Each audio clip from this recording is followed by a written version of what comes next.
Hello friends, मैं आशीष शर्मा हमारे और आपके इस प्यारे से चैनल EMCIQ में आपका हार्दिक स्वागत करता हूं। आज के इस वीडियो में हम बात करने वाले हैं द्विरेखिक रूपांतरण की। पिछले वाले वीडियो में हमने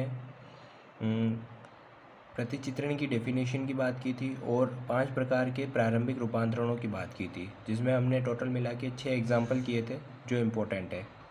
इस वीडियो में हम बात करने जा रहे हैं द्विरेखिक रूपांतरण। इस द्विरेखिक रूपांतरण के आधार पर अपने जो मेन एग्जाम्पल आते हैं वो हम सॉल्व करेंगे। ठीक है, तो सबसे पहले तो इसकी डेफिनेशन जान लेते हैं हम। द्विरेखिक रूपांतरण, द्विरेखिक रूपांतरण का एक नाम और है, क्या है? रेखिक भिन्नात्मक रूपांतरण। क्या बोलते हैं इसको? रेखिक भिन्नात्मक रूपांतरण। इसका एक और नाम है, इसको क्या बोल सकते हैं? मोबियस रूपांतरण। क्या बोलते हैं इसको? मोबियस रूपांतरण। ठीक है ना। तो क्वेश्चन में आपको या तो द्विरेखिक रूपांतरण भी दे सकता है, या रेखिक भिन्नात्मक रूपांतरण भी दे सकता है, और या मोबियस रूपांतरण भी दे सकता है। आपको कंफ्यूज नहीं होना है। अब बात करें द्विरेखिक रूपांतरण होता क्या है, कि W = AZ + B / CZ + D के रूप वाला रूपांतरण क्या कहलाता है? द्विरेखिक रूपांतरण कहलाता है। ठीक है ना। क्या कहलाता है कि W = AZ + B CZ + D के रूप वाला रूपांतरण क्या कहलाता है? द्विरेखिक रूपांतरण। मतलब द्विरेखिक रूपांतरण है क्या? एक तरह से इसकी सहायता से, इसकी हेल्प से हम क्या करेंगे? जेड प्लेन को किस में चेंज करेंगे? W प्लेन में। आई चीज़ समझ में आपको, कि इसकी सहायता से हम क्या करेंगे? जेड प्लेन के पॉइंट्स को W प्लेन के पॉइंट्स में चेंज करेंगे। अभी इतनी देर हम यही तो कर रहे थे। रूपांतरण में हम कर क्या रहे थे? रूपांतरण की डेफिनेशन हमने क्या पढ़ी थी, कि जेड समतल के बिंदु या जेड प्लेन के बिंदुओं को W प्लेन में रूपांतरित करना, उसी को हम क्या कहते हैं? रूपांतरण। ठीक है ना। तो द्विरेखीय रूपांतरण में क्या होगा कि इस वाले फॉर्मूला की सहायता से, ये जो रिलेशन है W और Z का, इसकी सहायता से हम क्या करेंगे? W प्लेन के पॉइंट्स को जेड प्लेन के पॉइंट्स को W प्लेन में चेंज करेंगे। ठीक है। तो आपको बस इतना सा, यदि आपको द्विरेखिक रूपांतरण या रेखिक भिन्नात्मक रूपांतरण या मोबियस रूपांतरण तीनों में से किसी की डेफिनेशन पूछ ली जाती है, तो डेफिनेशन क्या लिखोगे आप, कि W = AZ + B और / CZ + D के रूप वाला रूपांतरण क्या कहलाता है? हमारा द्विरेखिक रूपांतरण कहलाता है। ठीक है। डेफिनेशन आपको PDF में मिल जाएगी। यहाँ पे A, B, C और D ये चारों क्या है? सम्मिश्र अचर है ये। ठीक है ना। क्या है? सम्मिश्र अचर। ठीक है। A, B, C, D ये चारों क्या है अपने पास? सम्मिश्र अचर है। और एक चीज़ और यहाँ पे ध्यान रखनी है कि AD - BC ≠ 0, और एक चीज़ और है कि CZ + D ये भी ≠ 0। ये कुछ कंडीशंस है जो ध्यान रखनी है, कि जो ये नीचे वाली वैल्यू है, हर वाली कभी 0 नहीं हो सकती। ये 0 हो जाएगी तो पूरा मैटर बिगड़ जाएगा। एक चीज़ और है, AD - BC ये भी ≠ 0 रहता है। ठीक है। ये तो इसके साथ कंडीशन है, ये अपन को यदि डेफिनेशन पूछ ली जाती है तो हमको ये ध्यान रखनी है। ठीक है। अब ये तो हमने पढ़ा द्विरेखिक रूपांतरण की डेफिनेशन। अब हम जो हमारे एग्जाम्पल्स हैं उन पे आते हैं। देखिए, अब हम हमारा फर्स्ट एग्जाम्पल देखने जा रहे हैं। ठीक है ना, जो पेज नंबर 151 पे है। फर्स्ट एग्जाम्पल क्या है? हम एग्जाम्पल क्वेश्चन को ध्यान से पढ़ लेते हैं, फिर उसको हम सोल्व करेंगे कि प्रदर्शित। ठीक है। यदि आपको सही से दिख नहीं रहा है ये वाला क्वेश्चन, तो आप अपनी बुक लेके भी बैठ सकते हो साथ में। कि प्रदर्शित कीजिए कि रूपांतरण W 2Z + 3 / Z - 4 वृत्त x² + y² - 4x = 0 को सरल रेखा 4u + 3 = 0 में प्रतिचित्रित करता है। तो देखो यहाँ पे हमको द्विरेखिक रूपांतरण दे रखा है। कहाँ पे दे रखा है? ये देखो, द्विरेखिक रूपांतरण क्या दे रखा है हमको? 2Z + 3 / Z - 4। आई चीज़ समझ में? ये तो ABCD की वैल्यू आ गई। ठीक है। तो क्या दे रखा है हमको? रूपांतरण क्या दे रखा है? ये द्विरेखिक रूपांतरण दे रखा है। इसकी सहायता से हमको क्या बताना है, कि जो वृत्त का समीकरण है, जेड प्लेन में है, क्योंकि एक्स और वाई किस में आता है? जेड प्लेन में। कि वृत्त जो द्विरेखिक रूपांतरण है वो वृत्त के समीकरण x² + y² - 4x = 0 को सरल रेखा 4u + 3 u किस में आता है? W प्लेन में प्रतिचित्रित करता है। ये हमको क्या करना है? सिद्ध करना है। ठीक है। क्वेश्चन को आप बुक को साथ में लेके बैठ सकते हो और समझ सकते हो जैसे जैसे हम सॉल्व कर रहे हैं। सबसे पहले तो हमको द्विरेखिक रूपांतरण क्या दे रखा है इसमें, w equal to 2z plus 3 divide by z minus 4, ये चीज़ दे रखी है हमको। ठीक है, सबसे पहले तो यहाँ से क्या करेंगे अब ये जो 2-4 जो एग्जांपल आएंगे स्टार्टिंग में, उनमें हमको क्या दे रखा होगा, इस तरह से द्विरेखीय रूपांतरण दे रखा होगा और नहीं भी दे रखा होगा, तो हमारा काम क्या रहेगा, सबसे पहले इसकी सहायता से जो द्विरेखीय रूपांतरण हमारे पास होगा, इसकी सहायता से हमको किसकी वैल्यू निकालनी है, जेड की वैल्यू। सबसे पहला काम है आपको क्या करना है, जेड की वैल्यू फाइंड करनी है। तो देखो कैसे करेंगे, इसको इधर लेके आ जाएंगे कि जेड माइनस 4 किसके मल्टीप्लाई में आ गया, डब्ल्यू के मल्टीप्लाई में, और इक्वल में क्या चल रहा है, 2z प्लस 3। इसको सोल्व करेंगे तो क्या आएगा, WZ minus 4W equal to 2Z plus 3। ठीक है, तो ZZ वालों को एक साइड कर लो, इधर लेके आऊँगा तो क्या आएगा 2Z, और इसको इधर लेके जाऊँगा तो 3 प्लस 4W। आ रहा है समझ में। अब यहाँ से देखो क्या करेंगे, Z कॉमन ले लेंगे तो क्या आएगा अपने पास, W माइनस 2, और इधर क्या चल रहा है अपने पास 4W प्लस 3। तो देखो यहाँ से Z की वैल्यू निकालूंगा तो क्या आएगा मेरे पास, 4W plus 3 divide by W minus 2। तो ये मेरे पास किसकी वैल्यू आ गई है, Z की वैल्यू। ठीक है ना, ये किसकी वैल्यू आ गई है मेरे पास, Z की वैल्यू। ये चीज़ आई समझ में आपको। तो सबसे पहले तो आपको क्या करना है, Z की वैल्यू फाइंड करनी है। अब क्या करना है आपको, अब आपको जो वृत्त का समीकरण दे रखा है, क्या दे रखा है कि जेड प्लेन में आपको क्या दे रखा है, वृत्त का समीकरण क्या दे रखा है, x² plus y² minus 4x equal to 0। ये आपको वृत्त का समीकरण दे रखा है। ठीक है ना, ये आपको वृत्त का समीकरण दे रखा है। अब इसमें क्या करेंगे, अब देखो जेड की वैल्यू तो है हमारे पास, लेकिन इसमें कैसे रखेंगे, इसमें तो x और y है, तो हमको क्या करना पड़ेगा, इन x y को जेड की फॉर्म में लाना पड़ेगा। कैसे लाएंगे, हमको अच्छे से आता है, हमने सीखा भी है, और नहीं सीखा है तो यहाँ पे बता देता हूँ मैं। जेड बराबर हम जानते हैं क्या होता है, x प्लस आयोटा वाई, ये तो आप सब जानते हो। और जेड बार मतलब क्या होता है बताओ, कि x minus iota y. Z मतलब क्या है, x प्लस आयोटा वाई है। जेड बार मतलब क्या है, x minus iota y. Z bar क्या होता है, संयुग्मी। हम जानते हैं संयुग्मी में क्या होता है, जो आयोटा वाली जो संख्या होती है उसका साइन क्या होता है, चेंज हो जाता है, और उसको हम किससे डिफाइन करते हैं, बार से। जब मैं जेड इंटू जेड बार करूँगा तो देखो क्या आएगा मेरे पास, x plus iota y multiply x minus iota y. ठीक है, एक प्लस का डिजिट एक माइनस का साइन, तो क्या होता है, x² माइनस आयोटा वाई का होल स्क्वायर। तो x² minus as it is है, लेकिन आयोटा स्क्वायर भी क्या होगा, -1, माइनस इंटू माइनस क्या हो जाएगा, प्लस, यानी x² प्लस y²।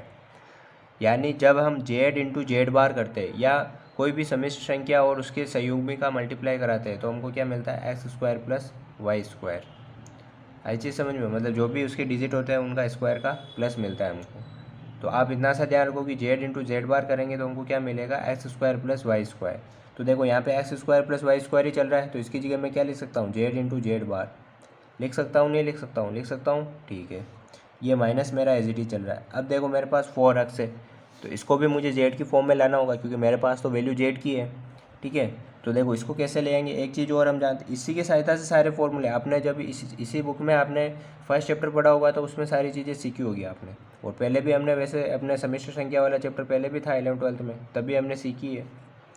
अब यहाँ से देखो मैं यदि जेड प्लस जेड बार करता हूँ, अभी तो मैंने यहाँ पे मल्टीप्लाई किया था, अब यदि जेड प्लस जेड बार करता हूँ तो क्या आएगा, देखो इन दोनों को प्लस कर देंगे, तो देखो ये दोनों तो कैंसिल हो जाएंगे, प्लस और माइनस, क्या बचेगा मेरे पास, 2x।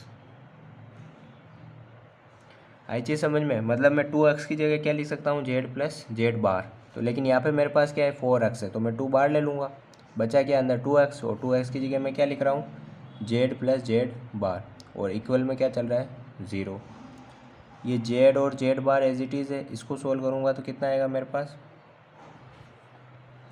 इसको आप डायरेक्ट भी लिख सकते हो या ऐसे ही रहने दो आप। ये जेड प्लस जेड बार है, इक्वल में 0 चल रहा है। ठीक है, अब देखो अपने पास जेड की वैल्यू तो है, लेकिन जेड बार की वैल्यू नहीं है। ठीक है ना, तो यहाँ से निकाल लो जेड बार की वैल्यू। इसमें क्या हो गया, ये जेड बार कर दिया, मतलब बार मतलब क्या, इस पूरी संख्या के ऊपर बार लगेगा। तो देखो 4W प्लस 3 के ऊपर भी बार डिवाइड बाई W माइनस 2 के ऊपर भी बार। जब पूरी संख्या के ऊपर बार होता है तो अलग अलग डिजिट के ऊपर बार हम लगा सकते हैं। कैसे, 4 के ऊपर बार लगना है कोई मतलब ही नहीं है, क्योंकि 4 तो क्या है अभी अचर पद है।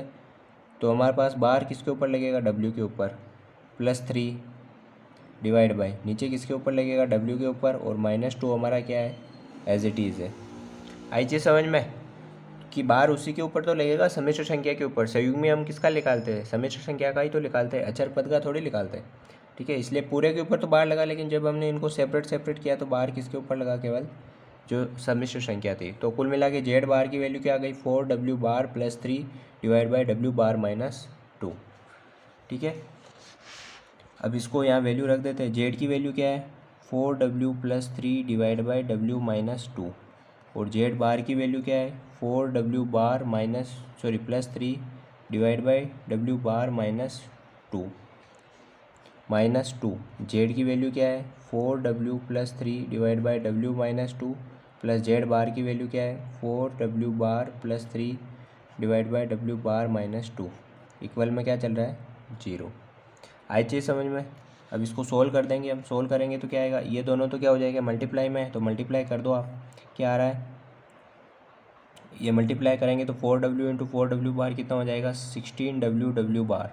4W को 3 से करेंगे तो 12W, 3 को इससे करेंगे तो 12W बार, और 3 इंटू 3 क्या हो जाएगा अपने पास, 9। नीचे क्या चल रहा है अपने पास, W -2 और W बार -2, ठीक है। -2 एज इट इज चल रहा है मेरे पास। यहाँ पे एलसीएम क्या आ रहा है, एलसीएम आ रहा है W -2 और W बार -2, तो ये W बार तो इससे मल्टीप्लाई हो जाएगा, यानी 4W + 3 से कौन मल्टीप्लाई होगा, W बार -2, और इधर क्या होगा, 4W बार +3 से कौन मल्टीप्लाई होगा, ये वाला डिजिट, ये वाली संख्या, ये W -2, और इक्वल में क्या चल रहा है, 0। देखो इधर भी क्या है, W -2 और W बार -2, इधर भी क्या है, W -2 और W बार -2, दोनों का एलसीएम लेंगे तो ये पूरी संख्या किधर चली जाएगी, 0 में, ठीक है ना। तो मतलब नीचे वाला तो एलसीएम तो हमारा ख़त्म। इधर क्या बचेगा, 16W बार +12W +12W बार और +9। अब इसको सोल्व कर लो आप, तो ये -2 तो मेरा एज इट इज़ है, अंदर सोल्व कर लो पहले आप। 4W को W बार से तो 4W बार, 4W को 2 से तो क्या आएगा, -8W, 3 को इससे करेंगे तो 3W बार, और 3 इंटू 2 क्या हो जाएगा, -6। इधर करेंगे तो 4W इंटू W तो क्या होगा, 4W बार, इसको इससे करेंगे तो -8W बार, 3 को W से करेंगे तो 3W, और 3 को 2 से करेंगे तो -6, ठीक है। इक्वल में क्या चल रहा है हमारे पास, 0। ये वापस एज इट इज़ आ जाएगा। आप भी साथ साथ में कर सकते हो, कोई दिक्कत नहीं है। यहाँ पे क्या आ जाएगा, 8W बार, यहाँ पे क्या आ जाएगा अपने पास, माइनस माइनस प्लस हो जाएगा तो क्या आ जाएगा, 16W, ये -2 इंटू 3W बार, तो कितना हो जाएगा, ये इसको अलग रखो, 2 इंटू ये कितना हो जाएगा 3, तो -6W बार, और ये कितना आ जाएगा 12, और ये हो जाएगा 8W बार, और ये कितना आ जाएगा +16W बार, ठीक है ना। ये आप सॉल्व करके देख सकते हो, इसमें कन्फ्यूज़ होने की ज़रूरत नहीं है आपको। अब इसमें कुछ कैंसिल हो रहा है तो कैंसिल कर दो, नहीं हो रहा है तो फिर चलते आगे। वैसे इसमें कैंसिल होने लायक कुछ दिख नहीं रहा। एक चीज़ ज़रूर इसमें कैंसिल हो रही, देखो -8W बार और -8W बार कितना हुआ, 16W बार, और यहाँ पे भी प्लस का चल रहा है, तो ये तीनों चीज़ें क्या हो जाएगी, कैंसिल, ठीक है। इसके अलावा कुछ भी कैंसिल नहीं हो रहा है यहाँ पे। तो अब देखो यहाँ पे क्या करेंगे हम, क्या बचा हमारे पास अभी, साथ साथ में बताता चलता हूँ मैं, आप कंफ्यूज हो जाओगे। और 12W बार और 9, क्या बचा, 12W + 12W बार +9, और क्या बचा आपके पास, 16W, और ये देखो ये तो है अपने पास प्लस का 16W। एक चीज़ और भूल गए अपन, क्या हुआ, एक W की टर्म और आनी चाहिए थी। देखो हमने इनके साथ मल्टीप्लाई नहीं किया है, 3W और 6 के साथ, तो जब हम 2 का मल्टीप्लाई 3 से करेंगे तो कितना आएगा, -6W, -6W + 16W कितना हो जाएगा, 10W, किसका, प्लस का। तो ये अपने पास और क्या आ जाएगा, ये प्लस का 10W प्लस एक अपने पास आ जाएगा प्लस का 10W बार +24 = 0, ठीक है। ये आप बिल्कुल सोल्व करोगे, बिल्कुल ईजी एडिशन है, यहाँ पे एडिशन सब्ट्रैक्शन बिल्कुल सिंपल जोड़ बाकी है, आप कर सकते हो, कोई दिक्कत नहीं है। आपको मैंने PDF भेजी है, उसमें आपको सीधा सीधा सब मिल जाएगा।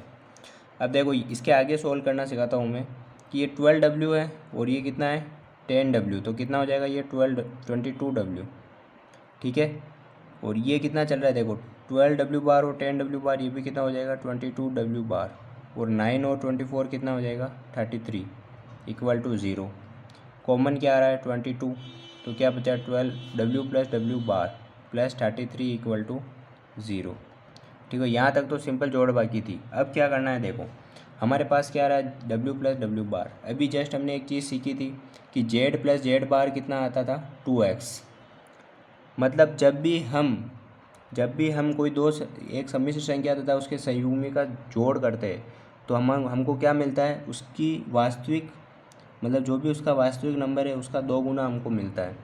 तो यहाँ पे भी W भी क्या है एक तरह से सम्मिश्र संख्या है, और उसको हम किसके साथ जोड़ रहे हैं, उसके संयुग्मी के साथ, तो हमको उसका 2 गुना तो मिलेगा। और 2 गुना किसका मिलेगा, वास्तविक संख्या का। और जब W प्लेन की बात करते हैं तो उसमें वास्तविक संख्या क्या होती है, हम यहाँ पे x की जगह क्या लेते हैं u लेते हैं, और y की जगह क्या लेते हैं v लेते हैं।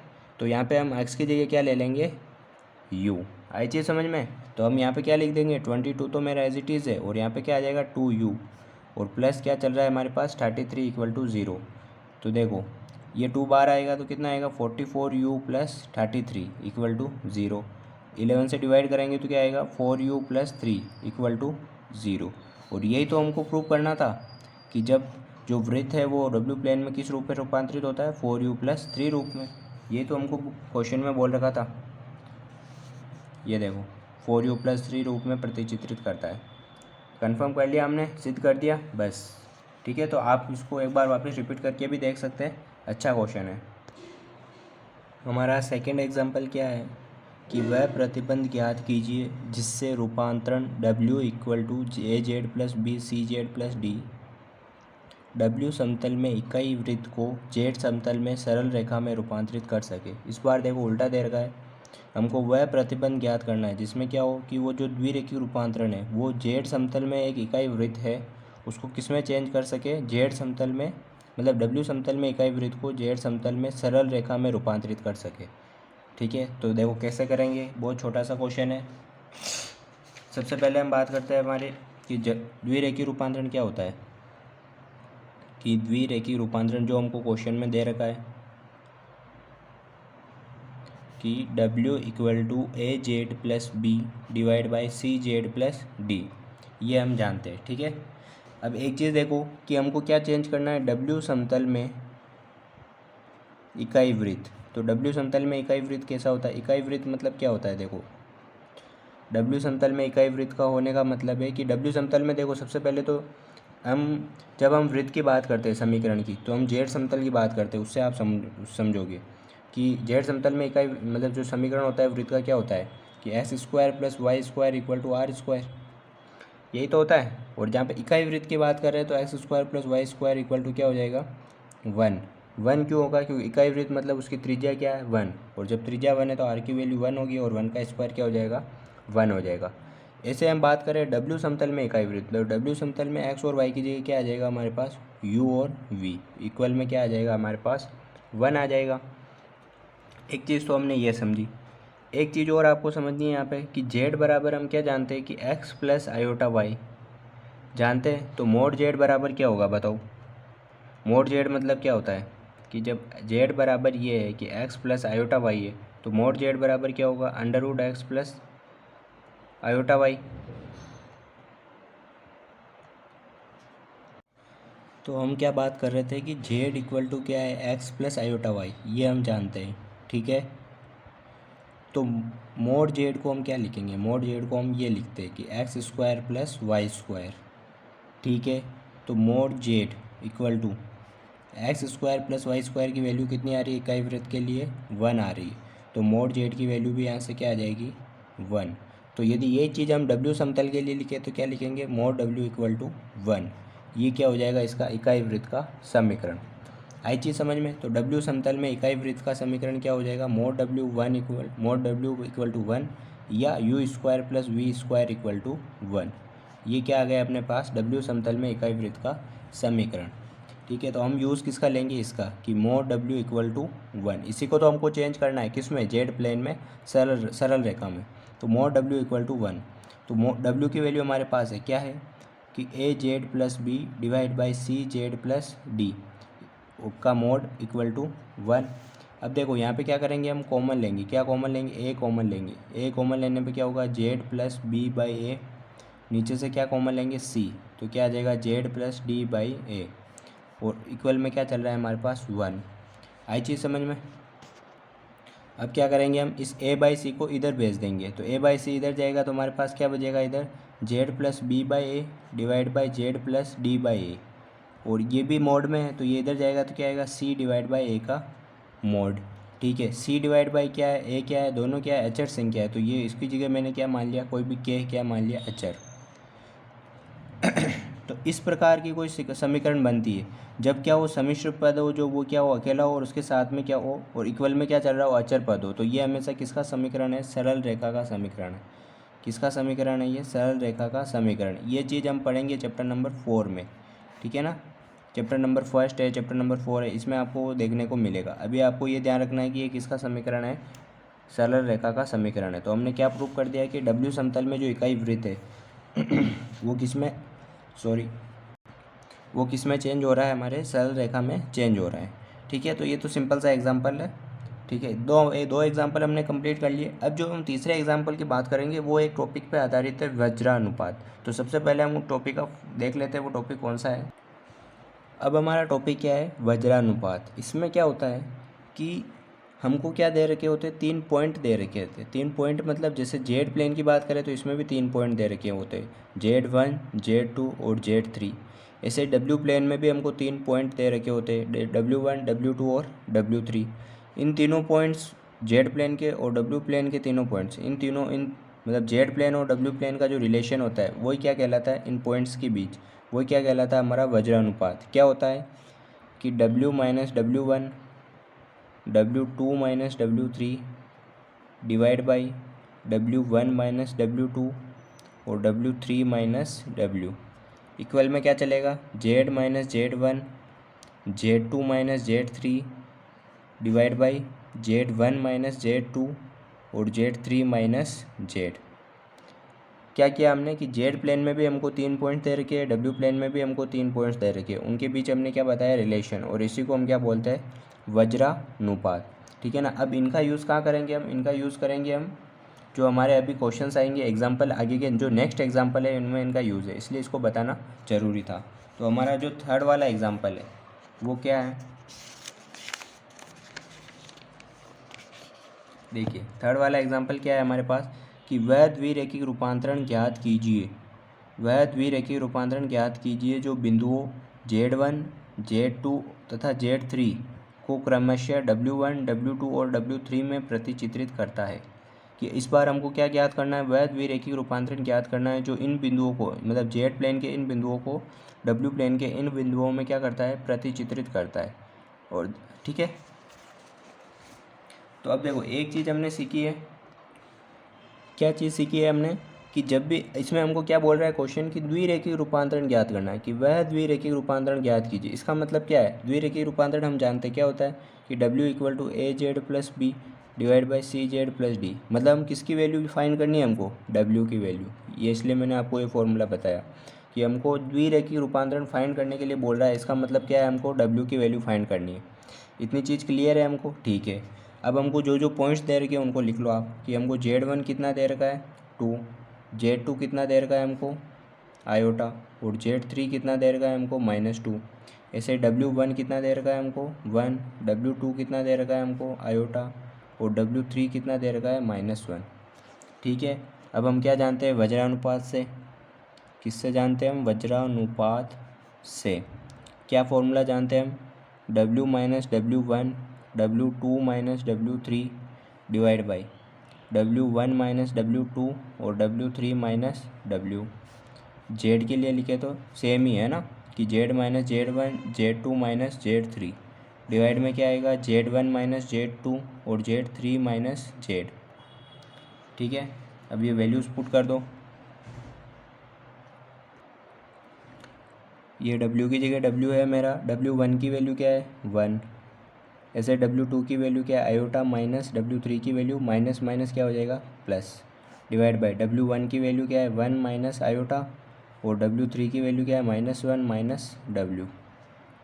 ऐसे Z के लिए लिखेंगे तो Z माइनस Z1 की वैल्यू क्या है अपने पास 2, Z2 की वैल्यू आयोटा माइनस Z3 की वैल्यू -2, तो माइनस माइनस क्या हो जाएगा प्लस, डिवाइड में Z1 यानी 2 माइनस आयोटा, डिवाइड में क्या आएगा -2 माइनस Z।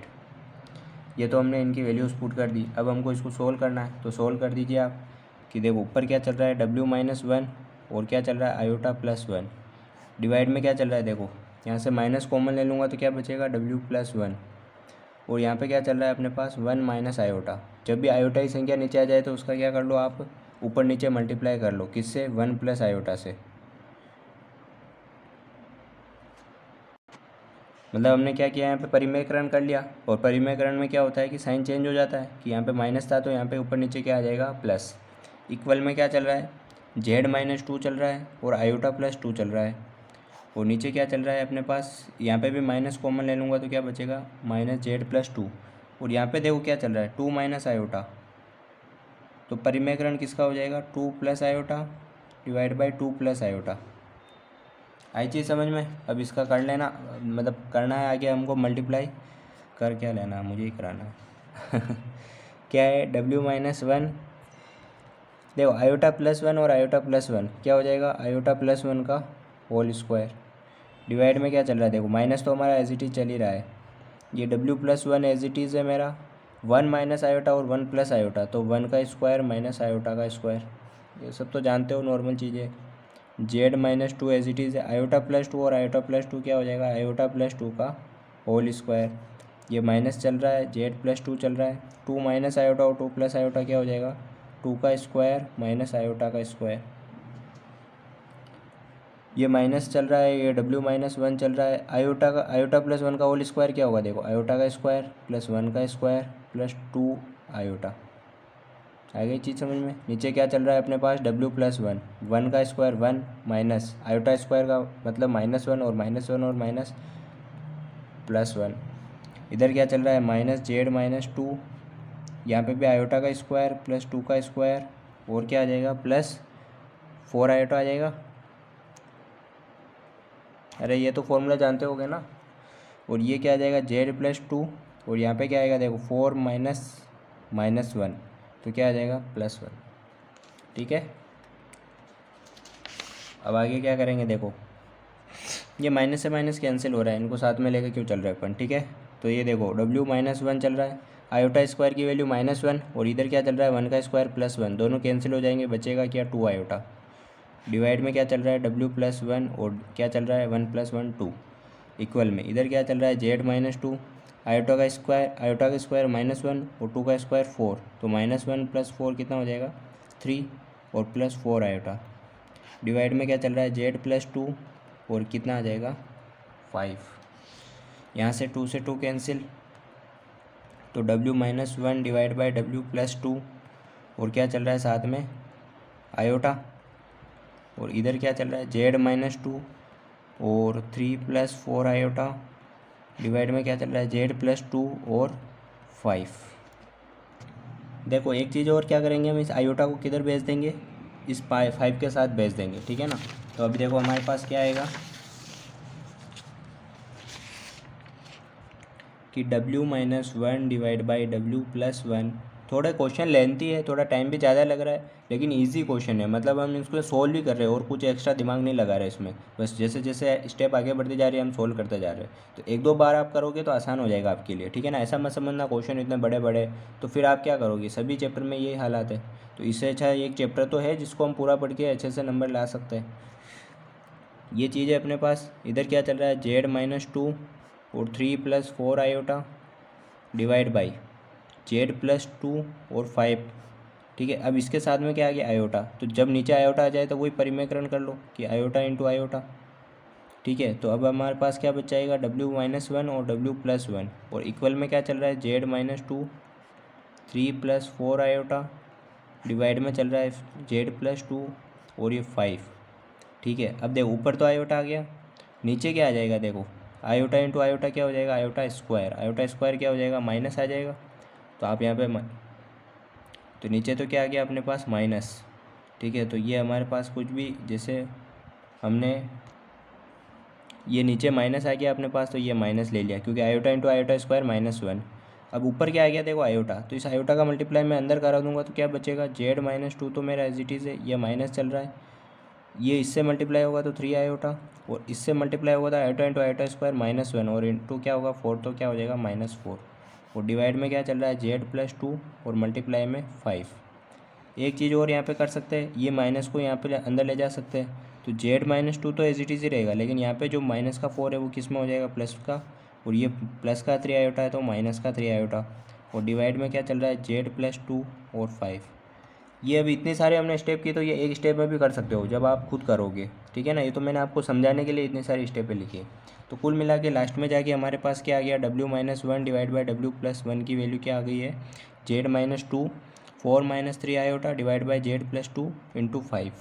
ये किसकी वैल्यू आ गई है, लेकिन हमको वैल्यू किसकी चाहिए, W की। हमको W-1 डिवाइड बाई W+1 की वैल्यू नहीं चाहिए, हमको एग्जैक्ट W की वैल्यू चाहिए। तो अब देखो यहाँ से वैल्यू कैसे निकालेंगे। अभी कोई बच्चे सोच रहे होंगे कि इसको इधर उधर मल्टीप्लाई करा के, इतना नहीं करना है हमको। यहाँ पे हमको एक लगाना है, क्या प्रोसेस लगाना है, योगांतरानुपात। क्या लगाना है यहाँ पे, योगांतरानुपात से। देखो योगांतरानुपात में क्या होता है, आपने पहले भी कभी पढ़ा होगा कि योगांतरानुपात में क्या होता है, जब भी दो इस प्रकार की कोई इक्वेशन होती है कि A divide by B equal to C divide by D, जब भी इस प्रकार की कोई इक्वेशन होती है तो इसको हम योगांतरानुपात से सोल्व कर सकते हैं। कैसे, कि जब भी किस प्रकार की इक्वेशन हो कि A divide by B divide by equal to C divide by D, इस प्रकार की कोई इक्वेशन हो तो हम क्या कैसे सोल्व कर सकते हैं, इन दोनों का प्लस डिवाइड बाई इन दोनों का माइनस किसके बराबर होगा, इन दोनों के प्लस और इन दोनों के माइनस के। आई चीज़ समझ में। योगांतरानुपात से कैसे करेंगे कि जब भी इस प्रकार की कोई इक्वेशन हो A divide by B equal to C divide by D, तो इसमें हम क्या करेंगे, इन दोनों का प्लस डिवाइड बाई इन दोनों का माइनस, किसके इक्वल होगा, इन दोनों के plus C plus D divide by C minus D। ये प्रोसेस हमको यहाँ लगाना है कि यहाँ पे भी दो चीज़ें A और B की जगह क्या है, यहाँ पे W-1 और W+1, तो इन दोनों का एक बार क्या करेंगे, प्लस, तो W-1 प्लस W+1 डिवाइड में W क्या चल रहा है, W-1 इन दो एक बार प्लस कर दिया और एक बार क्या करेंगे इनको माइनस। ठीक है, माइनस कैसे आया, क्योंकि वो माइनस साइन था तो अंदर ब्रैकेट में, ये तो आप जानते हो, इक्वल में इस साइड में हमको ये चीज़ करनी है, एक बार इन दोनों को प्लस एक बार इन दोनों को माइनस, कि Z-2 4-3 आयोटा का प्लस करेंगे Z+2 और 5 से, एक बार क्या करेंगे हम माइनस करेंगे कि Z-2 4-3 आयोटा का माइनस करेंगे हम Z+2 और 5। ठीक है, इधर तो -1 से +1 गया तो 2W, नीचे ये W से W गया तो क्या बचा -2। इक्वल में क्या चल रहा है हमारे पास, अब इन दोनों का मल्टीप्लाई कराना पड़ेगा, Z×4 4Z, Z×-3 आयोटा क्या आएगा 3Z आयोटा, 2×4 -8, 2 इंटू ये तो करेंगे 6 आयोटा, प्लस इधर क्या चल रहा है Z×5 5Z और ये 10, इधर करेंगे तो क्या आएगा 4Z, ये क्या आएगा अपने पास 3Z आयोटा, ये आएगा -8 और ये आएगा अपने पास 6 आयोटा, इधर क्या आएगा 5Z और -10। ठीक है, 2 से 2 कैंसिल तो क्या बचा -W, इधर क्या चल रहा है देखो 4Z और 5Z कितना होगा 9Z, और क्या आ रहा है अपने पास ये 8 और 10 कितना हुआ +2, और क्या बच रहा है -3Z आयोटा और +6 आयोटा, डिवाइड में क्या चल रहा है 4Z -5Z कितना बचा -Z, ये -3Z आयोटा और क्या बचा 6 आयोटा, और -8 और -10 क्या होगा -18। ठीक है, और यहाँ से क्या होगा देखो -W एज इट इज चल रहा है इधर, और क्या कर सकते हैं, ऊपर कॉमन क्या आ रहा है देखो, यहाँ पे 9Z है, यहाँ पे 3Z है, तो कॉमन क्या आएगा 3Z, क्या बचेगा यहाँ पे 3, और यहाँ पे क्या बचेगा माइनस आयोटा।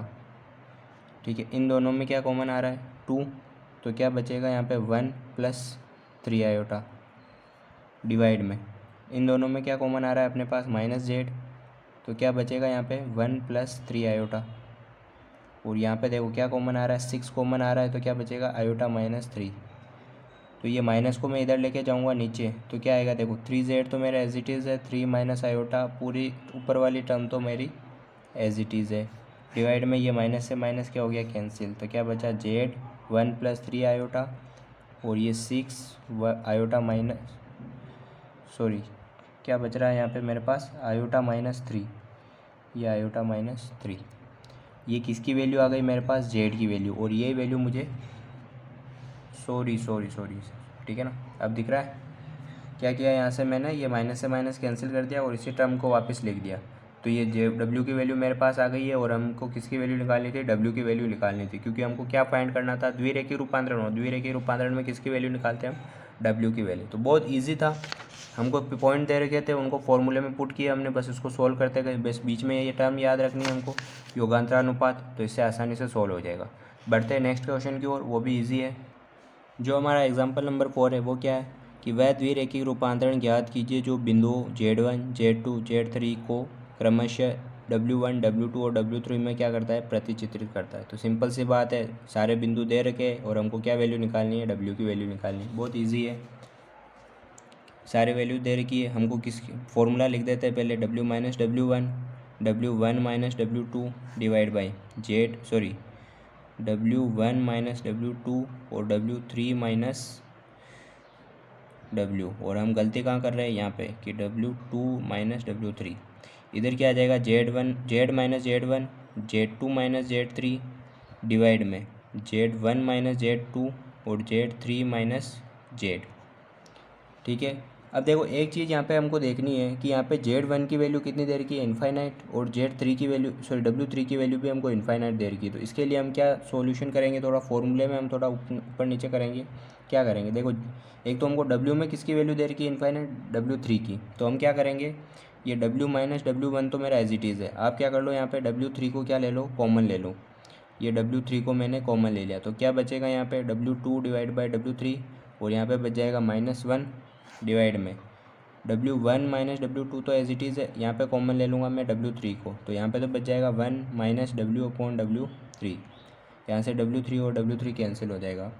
ऐसे ही बात करेंगे हम इस वाले फॉर्मूले में, तो Z इनफाइनाइट किसकी वैल्यू आ रही है, Z1 की, तो आप Z1 को कॉमन ले लो, तो ऊपर से Z1 को कॉमन लूँगा तो क्या बचेगा, Z डिवाइड बाई Z1 - 1, और इधर क्या चल रहा है, Z2 - Z3 डिवाइड में, इधर से कॉमन ले लूँगा मैं Z1 को, तो क्या बचेगा 1 - Z2 डिवाइड बाई Z3, और इधर क्या चल रहा है, Z3 - Z। ये Z1 से Z1 मेरा क्या हो गया, कैंसिल हो गया। ये क्यों किया हमने, आपको अभी पता चल जाएगा। देखो W तो मेरा एज इट इज़ है, W1 की वैल्यू क्या है अपने पास 0, इधर क्या चल रहा है देखो W2 डिवाइड बाई W3, ठीक है, और W3 की वैल्यू क्या है, इनफाइनाइट, और जब भी इनफाइनाइट डिवाइड में आता है तो वैल्यू क्या होती है हमारे पास 0। आप पुट करके बाद में भी 0 कर सकते हो, लेकिन मैं डायरेक्ट ही पुट कर रहा हूँ, मतलब डायरेक्ट ही 0 लिख रहा हूँ, क्योंकि हमको पता है जब 1/इनफाइनाइट लिखेंगे ना अपन, तो वो क्या होगा, हमेशा 0 होगा। क्यों होगा, क्योंकि 1/इनफाइनाइट, इनफाइनाइट क्या होता है 1/0, यानी 1 के नीचे 1/0, और ये 0 ऊपर जाएगा, और जब भी ऊपर 0 आता है तो क्या होता है, वो आंसर हमेशा 0 ही आता है। इसलिए मैं डायरेक्ट यहाँ पे 0 लिख रहा हूँ, और ये -1 डिवाइड में W1 0 माइनस आयोटा, और यहाँ पे क्या हो रहा है 1 माइनस, यहाँ पे भी W3 डिवाइड में आ रहा है तो 0। इधर क्या करेंगे देखो Z1 डिवाइड में आ रहा है, मतलब 0 - 1, Z2 - Z3 यानी आयोटा -0 डिवाइड में, यहाँ पे 1 माइनस, यहाँ पे भी क्या हो रहा है अपने पास, यहाँ पे Z1 आएगा, सॉरी है ना, Z1 डिवाइड में आ रहा है, मतलब ये क्या हो जाएगा 0, और यहाँ पे क्या हो जाएगा हमारे पास Z2 - Z3 - Z, यानी Z3 क्या है अपने पास 0 - Z। आई चीज़ समझ में।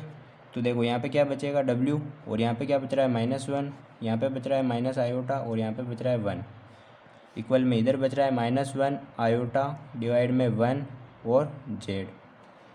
आई चीज़ समझ में। और क्या चल रहा है देखो, माइनस से माइनस कैंसिल, तो क्या बचा है W डिवाइड बाई आयोटा, और इधर क्या बच रहा है minus iota divide by Z। इस आयोटा को इधर भेज दूंगा मैं, क्या बचेगा W equal to minus iota square divide by Z। तो माइनस आयोटा स्क्वायर की वैल्यू -1 माइनस माइनस प्लस, यानी divide by 1 divide by Z, यानी W की वैल्यू क्या है मेरे पास 1 डिवाइड बाई Z। और ये हमको क्या निकालनी थी, W की वैल्यू फाइंड आउट करनी थी। तो बहुत ईजी क्वेश्चन है, बस फॉर्मूला पुटअप करना था, फॉर्मूले में वैल्यू, और ये आंसर आ गया W का। बढ़ते हैं नेक्स्ट क्वेश्चन। देखो एग्जाम्पल नंबर 5 क्या है हमारे पास, कि वह द्विरेखिक रूपांतरण ज्ञात कीजिए जो इकाई वृत्त मोड z इक्वल टू 1 को वास्तविक अक्ष में इस प्रकार प्रतिचित्रित करता है। तो ये चीज़ ध्यान रखना, हम किसको किस में चेंज कर रहे हैं, मोड z इक्वल टू 1 को किस में चेंज कर रहे हैं, वास्तविक अक्ष, यानी W प्लेन में हम किस मतलब Z प्लेन के लिए तो हमारा क्या हो गया, इकाई वृत्त हो गया मोड z इक्वल टू 1, और इसको किस में चेंज कर रहे हैं, W प्लेन में, वास्तविक अक्ष में, यानी रियल एक्सिस। और W वास्तविक अक्ष कौन सी होती है, W प्लेन की U वाली जो एक्सिस होती है वो होती है। मैं इस प्रकार प्रतिचित्रित करता है कि बिंदु z बराबर 1 आयोटा -1 के रूपांतरित बिंदु क्रमशः W इक्वल टू 0 1 और आयोटा इनफाइनाइट है। ये भी बताइए कि ये बाद में करेंगे। यहाँ तक क्या समझ में आया हमको, कि हमको क्या बताना है कि वह द्विरेखीय रूपांतरण ज्ञात करना है जिसमें मोड z इक्वल टू 1 को किस में परिवर्तित करते हैं, वास्तविक अक्ष में। और ये बिंदु हमको साथ में दिए हुए हैं, ये बिंदु मतलब Z1 Z2 Z3, W1 W2 और W3। तो सबसे पहले तो हम क्या जानते हैं कि ये बिंदु मैंने लिख करके, ये Z1 Z2 Z3 W1 W2 W3। तो यहाँ पे आपको कौन सा फॉर्मूला अप्लाई करना है, यहाँ पे आपको फॉर्मूला अप्लाई करना है वज्रानुपात वाला। ठीक है, फॉर्मूला आपको पता है, उसमें ये सारी वैल्यू रखनी है।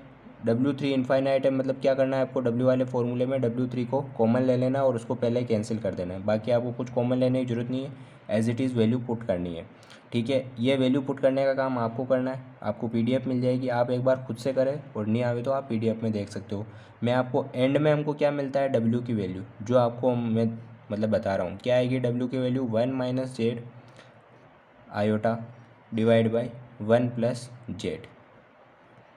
ये आपको, आप जब सोल्व करोगे इसमें ये वैल्यू पुट करके आप सोल्व करोगे तो आपको क्या मिलेगा कि W equal to 1 - z iota divide by 1 + z। ये तो आपको क्या मिला अभी तक, केवल W की वैल्यू मिली है, मतलब हमने वो द्विरेखिक रूपांतरण फाइंड कर लिया है। लेकिन हमको इस बार, यहाँ तक तो आप कर लोगे, कोई दिक्कत नहीं है। इस बार हमको एक्स्ट्रा क्या बताना है इसमें, कि जो इकाई वृत्त है उसको हम किस में चेंज कर रहे हैं, वास्तविक अक्ष में। ये चीज़ हमको बतानी है, ठीक है ना। तो ये तो हमने W की वैल्यू तो फाइंड कर ली। अब यहाँ से हमको किसकी वैल्यू निकालनी है, यहाँ से हमको वैल्यू निकालनी है Z की। तो देखो यहाँ से Z की वैल्यू कैसे निकालेंगे, इस 1 + z को मैं इधर लेके आऊँगा कि W के मल्टीप्लाई में 1 + z, और इधर क्या चल रहा है 1 - z और आयोटा, अंदर मल्टीप्लाई करूँगा तो W + WZ equal to iota minus Z iota, ये हो गई।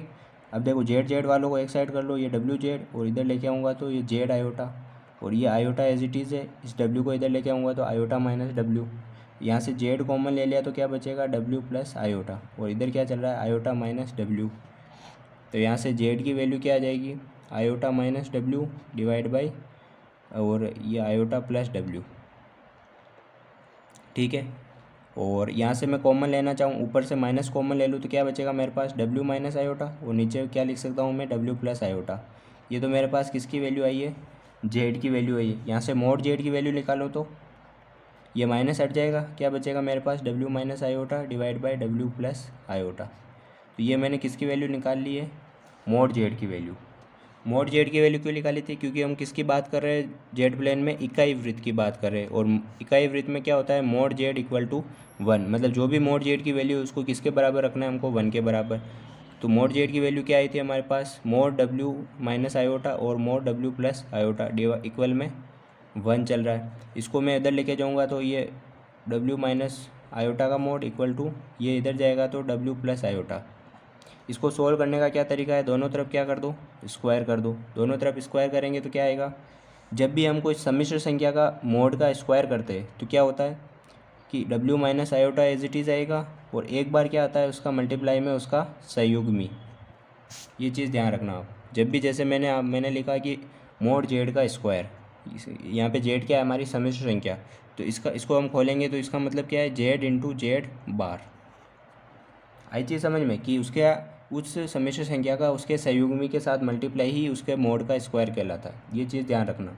तो यहाँ पे भी हमने ये किया कि W - आयोटा के मोड का स्क्वायर कर रहे हैं, मतलब एक बार तो W - आयोटा, एक बार उसका मल्टीप्लाई उसके संयुग्मी के साथ। इधर भी यही होगा, W + आयोटा और उसका मल्टीप्लाई W + आयोटा का मोड, बार, यानी संयुग्मी।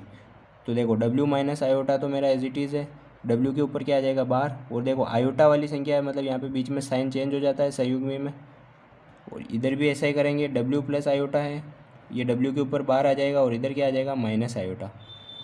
कोई दिक्कत है, इसको हम सोल्व कर सकते हैं। इसको डब्ल्यू को डब्ल्यू बार से करेंगे तो डब्ल्यू डब्ल्यू बार, डब्ल्यू को आयोटा से W iota, minus W iota sorry iota W bar, और यहाँ पे करेंगे तो आयोटा इंटू आयोटा स्क्वायर, और माइनस चल रहा है तो +1। इधर करेंगे तो क्या आएगा डब्ल्यू डब्ल्यू बार, ये माइनस डब्ल्यू आयोटा, ये आयोटा डब्ल्यू बार, और ये क्या आ जाएगा +1। क्या क्या कैंसिल हो रहा है, डब्ल्यू डब्ल्यू बार और 1, ठीक है। इन दोनों को इधर लेके आऊँगा मैं तो क्या आएगा मेरे पास, ये W iota minus iota W bar, इसको इधर लेके आऊँगा तो प्लस डब्ल्यू आयोटा, और ये आएगा तो माइनस आयोटा डब्ल्यू बार, इक्वल में क्या चल रहा है 0। देखो कॉमन क्या आ रहा है, डब्ल्यू और डब्ल्यू कॉमन आ रहा है, या नहीं कॉमन नहीं आ रहा है, ऐड करेंगे ना, डब्ल्यू आयोटा कितना होगा 2 डब्ल्यू आयोटा, और आयोटा डब्ल्यू बार और आयोटा डब्ल्यू बार माइनस 2 आयोटा डब्ल्यू बार, इक्वल में क्या चल रहा है 0। तो 2 आयोटा कॉमन ले लिया तो क्या बचा डब्ल्यू माइनस डब्ल्यू बार, इक्वल में क्या चल रहा है 0, ये चल रहा है। ये 2 आयोटा मेरा एज इट इज़ है। एक चीज़ अभी हमने पिछले वाले फर्स्ट या सेकंड एग्जाम्पल में पढ़ी थी कि जेड प्लस जेड बार कितना होता है 2x। ऐसे यदि मैं जेड माइनस जेड बार करूँ तो हमेशा आता है 2 आयोटा वाई। करके देख सकते हो, कैसे करोगे, जेड की value x plus iota y, z bar की value x minus iota y, दोनों को माइनस करके देख लेना, आपके पास क्या आएगा 2 आयोटा वाई। तो ये तो किसकी बात हुई जेड प्लेन के लिए। यदि डब्ल्यू प्लेन के लिए बात करूँ तो डब्ल्यू प्लस डब्ल्यू बार कितना होगा 2u, x की जगह u आ जाएगा, और डब्ल्यू माइनस डब्ल्यू बार की बात करूँ तो 2 आयोटा v, y की जगह क्या आ जाएगा v। तो यहाँ पे क्या लिख दूंगा मैं 2 आयोटा v, इक्वल में क्या चल रहा है 0। तो यहाँ से 2 इंटू 2 क्या हो जाएगा 4 iota into iota square minus, और ये v इक्वल टू 0। तो यहाँ से v की वैल्यू क्या आ जाएगी हमारे पास 0। और v 0 मतलब क्या होता है बताओ। जब हम बात करते हैं ये हमारा क्या है डब्ल्यू प्लेन, ठीक है ना, ये हमारा क्या है डब्ल्यू प्लेन है, ये हमारी वैल्यू 0 u, और ये v 0 मतलब कौन सी एक्सिस की बात करते हैं हम, u एक्सिस की बात करते हैं। और u कौन सी एक्सिस है हमारी, रियल एक्सिस है या नहीं है, वास्तविक अक्ष है या नहीं है ना, कि हम बात कर रहे हैं v 0 है, मतलब v की 0 है तो हम कौन सी एक्सिस की बात कर रहे हैं u एक्सिस की। और u एक्सिस कौन सी है हमारी रियल एक्सिस। मतलब हमने क्या किया, हमने स्टार्टिंग में क्या लिया इकाई वृत्त लिया, उससे हमने क्या निकाल दिया, वो किस में प्रतिचित्रित हो गया है रियल एक्सिस में। और ये हमको क्या करना था प्रूफ करना था। तो सबसे पहले तो हमने क्या किया w की वैल्यू निकाल ली, किसके थ्रू, हमारे जो वज्रानुपात का फॉर्मूला है उसके थ्रू w की वैल्यू निकाली। उससे मैंने z की वैल्यू निकाली, क्यों, क्योंकि मुझे इकाई वृत्त में उसको परिवर्तित करना था, इकाई वृत्त से मुझे रियल एक्सिस में परिवर्तित करना था, इसलिए मुझे z की वैल्यू की ज़रूरत थी। फिर यहाँ से मैंने मोड z निकाला, और मोड z से मैंने इसमें मोड z इक्वल टू 1 इस वाले फॉर्मूले में मैंने पुट किया। तो यहाँ से मुझे क्या मिल गई v इक्वल टू 0 यानी रियल एक्सिस। यहाँ तक तो आधा क्वेश्चन तो हमारा कंप्लीट होता है। अब आधा क्वेश्चन और है। आधा क्वेश्चन और क्या है हमारा कि ये भी बताइए कि वृत्त के अंतः तथा बाह्य किस क्षेत्र में प्रतिचित्रित होते हैं। हमने वृत्त के मतलब वृत्त जेड इक्वल टू 1 मतलब उसकी बाउंड्री के लिए तो बता दिया कि वो किस में प्रतिचित्रित होगा, वो रियल एक्सिस में होगा। लेकिन ये पूछ रहा है कि इसकी वृत्त के अंतः भाग और बाह्य भाग किस क्षेत्र में प्रतिचित्रित होंगे। कोई नहीं, वही बता देंगे, डायग्राम के थ्रू बता देता हूँ मैं। ये मेरा जेड प्लेन का डायग्राम है, इसमें मैंने ये बनाया वृत्त, ठीक है ना। देखो अंदर के भाग की पूछ रहा है तो अंदर का भाग मैंने जैसे सेंटर ले लिया, यहाँ पे जेड इक्वल टू क्या हो जाएगा 0, यानी मतलब मैं रेडियस की बात कर रहा हूँ। तो यहाँ पे रेडियस क्या हो जाएगी मेरी 0। और बाहर की क्षेत्र, तो बाहर का क्षेत्र कुछ भी हो सकता है, तो बाहर का क्षेत्र मैंने क्या ले लिया इनफाइनाइट। तो एक वैल्यू तो मैंने जेड की क्या ले ली 0, एक वैल्यू मैंने जेड की क्या ले ली इनफाइनाइट। आई चीज़ समझ में। और ये मैंने बना दिया अब डब्ल्यू प्लेन, ठीक है। अब देखते जब मैं जेड की वैल्यू 0 रखूँगा, क्या रखूँगा मैं जेड की वैल्यू 0, तो हमारे पास जेड की वैल्यू के मान क्या था, ये जेड का मान था। यहाँ से सोल्व करेंगे हम, ये इसको मैं ऊपर बना देता हूँ, एक और खंड बना देते हैं अपना। जब यहाँ से मैं जेड की वैल्यू 0 कर रहा हूँ तो ये नीचे वाली टर्म पूरी 0, तो बचेगा क्या आयोटा माइनस डब्ल्यू, यानी iota minus W equal to 0, यानी डब्ल्यू इक्वल टू क्या हो जाएगा आयोटा। डब्ल्यू इक्वल टू मेरे पास क्या आया आयोटा आया, मतलब कौन सी संख्या है, केवल इमेजिनरी नंबर आया, इमेजिनरी नंबर। आई चीज़ समझ में। मतलब यहाँ पे रियल है, जो u की वैल्यू क्या है यहाँ पे 0 है, तभी तो केवल आयोटा ही आया। बाकी तो ऐसा आता ना u प्लस आयोटा v, यहाँ पे v की वैल्यू तो मान ली 1, क्योंकि आयोटा के साथ कुछ नहीं है, मतलब उसके साथ क्या चल रहा है, 1 चल रहा है। लेकिन यहाँ पे यू की वैल्यू क्या है, 0। ठीक है ना, आई चीज़ समझ में। तो कौन सा पॉइंट आया यहाँ पे, 0 और 1। जब हमने अंतः क्षेत्र के लिए देखा तो कौन सा पॉइंट आया, 0 1। और 0 1 हमेशा कहाँ होता है, जैसे यहाँ मान लिया मैंने 0 1, ये रेखा खींच दी। ऐसे मैं बात करूँ जेड बराबर इनफाइनाइट के लिए, तो जेड बराबर जब आप इनफाइनाइट निकालोगे, मतलब इनफाइनाइट मतलब 1/0, तब आप जब ये आप निकालोगे तो आपको क्या मिलेगा आंसर, आपको मिलेगा W equal to minus iota. और माइनस आयोटा मतलब क्या है कि U की वैल्यू तो 0 ही है, लेकिन V की वैल्यू क्या है, -1। यानी पॉइंट क्या है, 0 और -1। और 0 और -1 कहाँ होगा, नीचे। ठीक है ना।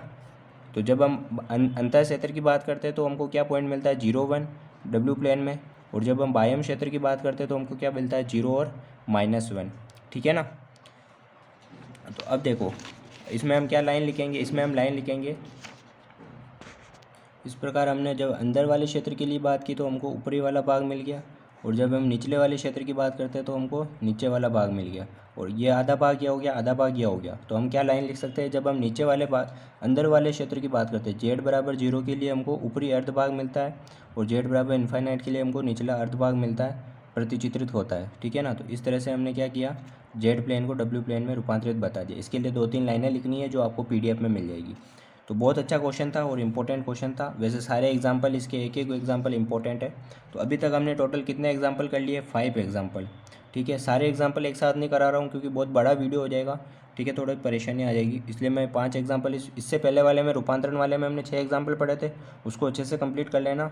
फिर ये एग्जाम्पल देखना है आपको, 5 एग्जाम्पल अच्छे से कंप्लीट कर लेने, क्योंकि ये बहुत इंपॉर्टेंट है सारे एग्जाम्पल। अब जो नेक्स्ट वीडियो आएगा उसमें हम बाकी के जो बचे हुए एग्जाम्पल है उनको कंप्लीट करेंगे, वो भी मोस्ट इंपॉर्टेंट है ये। ठीक है, तो इनको आप अच्छे से कंप्लीट कर लीजिए। ठीक है, और नेक्स्ट वीडियो भी बहुत जल्दी से बनाने की कोशिश कर रहा हूँ मैं। Okay, thank you.